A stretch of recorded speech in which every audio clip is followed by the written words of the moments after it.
Hi hello అందరికీ welcome to my channel. మన ప్రపంచంలో మన భారతదేశంలో అత్యంత ప్రాచీనమైన పురాతనమైన దేవాలయాలు ఎన్నో ఉన్నాయి. అటువంటి ఆలయాల్లోకి వెళ్ళి ఒక గొప్ప దేవాలయం గురించి మనం ఈరోజు తెలుసుకుందాం. అదేనండి శ్రీరంగంలో ఉన్నటువంటి శ్రీ రంగనాథ స్వామి దేవాలయం.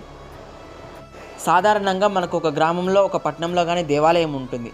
దేవాలయమే అతిపెద్ద గ్రామం అయితే అదేనండి భూలోక వైకుంఠంగా పిలువబడుతున్నటువంటి శ్రీ రంగనాథ స్వామి దేవాలయం గురించి మనం ఈరోజు తెలుసుకుందాం. శ్రీరంగం తమిళనాడులోని తిరుచిరాపల్లి పట్టణానికి ఆనుకొని ఉభయ కావేరి నదుల మధ్య వెలిసి ఉంది. సాక్షాత్తు ఆ శ్రీ మహావిష్ణువే ఇక్కడ స్వయంభుగా వెలిసాడన్నది నిదర్శనం. త్రేతాయుగంలో శ్రీరామచంద్రుడు రావణ సంహారం చేసిన తర్వాత విభీషణుడి భక్తికి మెచ్చి శ్రీ రంగనాథ స్వామి విగ్రహాన్ని కానుకగా ఇస్తాడు.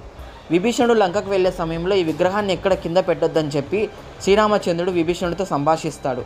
విభీషణుడు శ్రీరామచంద్రుడి మాటను మరిచి విగ్రహాన్ని తీసుకొని లంకకు వెళ్లే సమయంలో శ్రీరంగంలో ఉన్నటువంటి ఒక చెట్టు కింద ఆగి విగ్రహాన్ని పక్కన పెట్టి విశ్రమిస్తాడు. విశ్రమించిన సమయం అయిపోయిన తర్వాత తిరిగి చూసి ఆ విగ్రహాన్ని చేతిలోకి తీసుకోవాలని చెప్పేసి ప్రయత్నిస్తే ఆ విగ్రహాన్ని ఎంత కదిలించినా కానీ ఆ విగ్రహం కదలదన్నమాట. సో అక్కడే నిరాశ చెందిపోతాడు.